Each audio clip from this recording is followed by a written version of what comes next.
அனைவருக்கும் அன்பான வணக்கங்கள். வேலுண்டு வினையில்லை, மயிலுண்டு பயமில்லை, குகனுண்டு குறைவில்லை. வேல்மாறல் விளக்கப் பகுதி. இந்த வேல்மாறல் அப்படிங்கிற ஒரு விஷயம் திருப்ப திருப்ப நமக்கு ஒன்ன ஞாபகப்படுத்துது. அது என்னன்னா, மனிதனுடைய வாழ்க்கை கர்ம வினையினால் சூழ்ந்தது. இந்த கர்ம வினையை கழிப்பதற்குண்டான, கர்ம வினையை வெட்டி எறிவதற்குண்டான ஆயுதம் ஞானம். அந்த ஞானம்ங்கிறது தான் முருகப்பெருமானுடைய வேல். முருகப்பெருமானுடைய வேலுங்கிற ஞானம் நமகிட்ட வரணும்னா முருகப்பெருமான் மேல தீவிர பக்தி வேணும் அப்படிங்கிறத திருப்ப திருப்ப இந்த வேல்மாறனுடைய ஒவ்வொரு வரியும் நமக்கு உணர்த்தி கொண்டே இருக்கிறது. இப்ப நான் நிறைய யூடியூப்ல நிறைய பேர் பேசுறதை கேட்கும்போது இந்த கர்மாவை பற்றிய தெளிவான புரிதல் வந்திருக்கான்னு கேட்டா ரொம்ப ரொம்ப குறைவு. நிறைய பேர் என்கிட்ட கேட்கறதுன்னா, என்னுடைய கர்மா எப்ப குறையும், என்னுடைய கர்மாவை எப்ப நான் தீக்கிறது, எப்படி தீக்கிறது? அவங்கவங்க கர்மாவை அவங்கவங்க தான் தீக்கணும், அவங்கவங்க தான் அனுபவிச்சு தான் ஆகணும். அதுக்கு கர்மாவை பற்றிய தெளிவான புரிதல் வேண்டும். கர்மாங்கிறது 3 விஷயத்தினால் ஆனது. பிராப்த, சஞ்சித, ஆகாமிய கர்மான். பிராப்த கர்மம்னா என்னன்னா, பல கோடி ஜென்மம். இந்த ஜென்மம் எத்தனாவது ஜென்மம்னு யாருக்கும் தெரியாது, சாமிக்கு மட்டும்தான் தெரியும். அப்ப இத்தனாவது ஜென்மம்ங்கிறது போது எத்தனையோ ஜென்மம் செய்த அந்த வினயத்தினுடைய மொத்த பதிவு. இதுல என்ன அழகுன்னா, முருகன் எவ்வளவு கருணை வாய்ந்தவர் அப்படின்னா, பல கோடி ஜென்மம் செஞ்ச மொத்த வினையும் ஒருத்தனுடைய பிறவியில மொத்தமா கொட்டுனா என்ன ஆகும் அப்படின்னா, அவ்வளவுதான். அதுக்கு மேல இருக்கவே முடியாது. சுவாமி என்ன பண்றார், இந்த ஜென்மத்துல இவனால அனுபவிக்க முடிஞ்சதை மட்டும் ஒரு பகுதியை கொடுக்கிறார். அந்த பகுதிக்கு பேர் என்னன்னா சஞ்சித்தன்னு பேர். அந்த சஞ்சித கர்மா. ரெண்டாவது என்னன்னா, இந்த சஞ்சித கர்மாவை வச்சுக்கிட்டு நம்ம அதுக்கு அடுத்து இதோட சரி நம்ம வினையை முடிச்சுக்கணுங்கிற எப்படி சொல்றது, ஒரு ஆஃபரும் கொடுக்கிறார். சரி, இவ்வளவு நாள் இவ்வளவு பாவம் பண்ணிட்ட, கொஞ்சமாவது சுவாமி சிந்தனையில பக்தி பண்ணி முருகன் இடத்துல அசைக்க முடியாத நம்பிக்கையை வச்சு இந்த உயிர் வந்ததுக்குண்டான நோக்கம் இறைவனை அடைவதுதான், அதற்குண்டான வேலையை பாருன்னா நம்ம பண்ண மாட்டோம். திருப்ப மறுபடியும் இந்த சஞ்சித கர்மா மூலமா சில வினைகளை செய்து செய்து அதனுடைய பதிவு நம்மளோட ஒட்டிக்கும். அதுதான் என்னன்னா ஆகாமிய கர்மான்னு. அப்ப பிராப்த, சஞ்சித, ஆகாமிய கர்மா, இந்த 3 கர்ம வினைகள்ல இந்த சஞ்சித கர்மாவை சரி செய்தோம்னு சொன்னா மித்த கர்ம வினைகளை எல்லாம் இறைவன் பார்த்துப்பார். சஞ்சித கர்மால என்ன செய்யணும், வந்ததை அப்படியே அக்செப்ட் பண்ணிக்கிறது. அதை எப்படி அக்செப்ட் பண்ணிக்கிறதுனா, சுவாமி மேல அசைக்க முடியாத நம்பிக்கை இருந்தா போதும், பக்தி இருந்தா போதும், அது ரொம்ப இயல்பா நடக்கும். அந்த இயல்பா நடக்கக்கூடிய விஷயத்த அப்படி நடக்க நடக்க என்ன ஆகும்னா, நம்ம கிட்ட வர கர்ம வினை எல்லாம் ஒரு கட்டத்துக்கு மேல சலிச்சு நின்று போயிருமா. இதுக்கு மேல இவன் ஒன்றும் பண்ண முடியாது, கிளம்பிடுவோம் அப்படின்னு.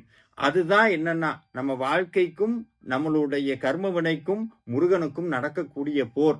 அந்த போர் அருணகிரிநாதர் அவ்வளவு அழகா சித்தரிக்கிறார். என்னன்னா, சினத்த அவுணர். சினத்த அவுணர்னு சொன்னா கோபமுடைய அசுரர்கள்னு அர்த்தம். அசுரர்கள்னாலே கோபம் இருக்குன்னு அர்த்தம். இதுல ஒரு விஷயம் நீங்க புரிஞ்சுக்கணும், எக்காரணத்தை கொண்டும் கோபப்படக்கூடாது. திருப்ப திருப்ப உங்களுக்கு அதிகமான கோபம் வந்துகிட்டே இருக்கு, தொட்டதையெல்லாம் பார்த்தா கோபம் வருதுன்னா உங்களுக்கு கர்மவினை ரெடியா இருக்கு நிறைய போட்டு படுத்துறதுக்குன்னு. கோபப்படுறத குறைக்கணும். அப்ப அந்த கோபம்ங்கிற குணமே நம்ம கிட்ட இருக்கக்கூடாது. அதுக்கு சொல்றார் சினத்த அவுணர். கோபம்ங்கிறது அசுரர்களுடைய குணம்ங்கிறார். சினத்த அவுணர் எதிர்த்த ரணகணத்தில்ங்கிற. ரணகலம்னு சொன்னா யுத்தம் செய்யக்கூடிய பூமி. முருகப்பெருமானுக்கும் அசுரர்களுக்கும் 18 வருஷங்கள் நடந்துதான். அவர் நினைச்சா ஒரு சன நேரத்துல அசுரனை கொண்டிருக்க முடியும். ஆனா அவர் கொல்லணும்னு நினைக்கிற, மாத்தணும்னு நினைச்சார். அதனாலதான் 18 வருஷம்.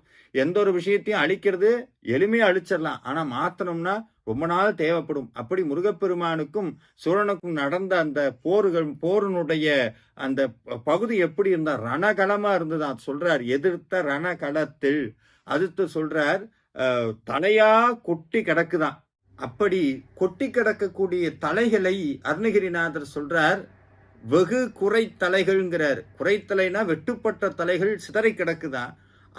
அதையெல்லாம் பார்த்துமே அசுரர்கள் எல்லாம் நினைக்கிறாங்களா, எப்படி இருந்த நம்ம ஒரு காலத்துல எப்படி இந்த சூரபத்மனோட சேர்ந்து இருந்தா இன்னைக்கு நம்ம கூட இருந்தவன் பூரா அப்படி செத்து கிடக்குறானேன்னு சொல்லி கோபம் பொங்க அவங்களுக்கு மேற்கொண்டு கோபம் தான் வருது. அப்ப கூட ஞானம் வரல. இவங்களை எப்படியாவது அழிச்சு ஒழிச்சிடணும்னு முருகப்பெருமான்ட்ட அப்படி பல்ல கடிச்சிட்டு வராங்களாம். எயிறு கடித்துங்கிறார். எயிறு கடித்துனா பல்ல நர நரன்னு கடிச்சிட்டு விழித்துங்கிறாரு. முறைச்சிட்டு வராங்களாம். விழி விழித்து சிரித்து. என்னன்னா ஒரு கட்டத்துக்கு மேல துன்பம் ரொம்ப அதிகமா வருதுன்னு வைங்க, அவனுக்கு அவ்வளவு சோதனை வருது, அசுரனுக்கு சாக போறான்னு தெரியுது. தெரிஞ்சுமே அவன் என்ன பண்றான் அப்படின்னா சிரிக்கிறான். எப்படியும் சாக போறான், சிரிச்சுக்கிட்டே செத்துருவோன்னு நினைச்சிட்டான் போல். அப்படியே வேகமா அப்படி முருகனை நோக்கி வரும்போது முருகன் பார்த்து சிரிச்சாராம். வேலை இப்படி பார்த்தாராம். அப்படியே போய் அவங்க அலற அலற அவங்க மேல மோதுமா. அப்படி மோதி அவர்களுடைய கெட்ட ஆணவாதி கண்ம மாயங்களை எல்லாம் வெட்டி வீழ்த்தி அவங்களுக்கு நல்ல பிறவியை கொடுக்க அந்த வேலுங்கிற ஞானம் ஒரு துளி ஞானத்தை அவர்கள் மேல பாய்ச்ச செய்யும் சொல்லக்கூடிய அற்புதமான வரிதான் இந்த 2 வரிகள். அது என்ன வரி அப்படின்னா, சினத்த அவுணர் எதிர்த்த ரணகளத்தில் வெகு குறைத்தலைகள் சிரித்து எயிறு கடித்து விழி விழித்து அலற மோதும் எது திருத்தணியில் உதித்தருளும் ஒருத்தன் மலை விருத்தன் என் உளத்தில் உரை கருத்தன் மயில் நடத்து குகன்வேலே. உள்ளுக்குள்ள இருக்கக்கூடிய அந்த ரணகலம்னு சொல்றது நம்ம மனசு. 1000 தலைகள்னா எது? நம்மளுடைய எண்ணங்கள்.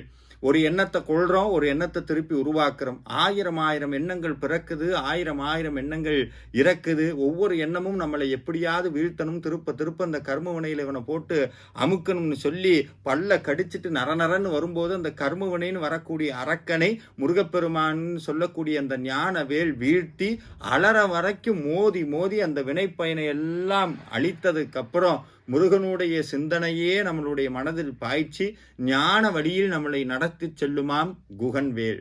நன்றி.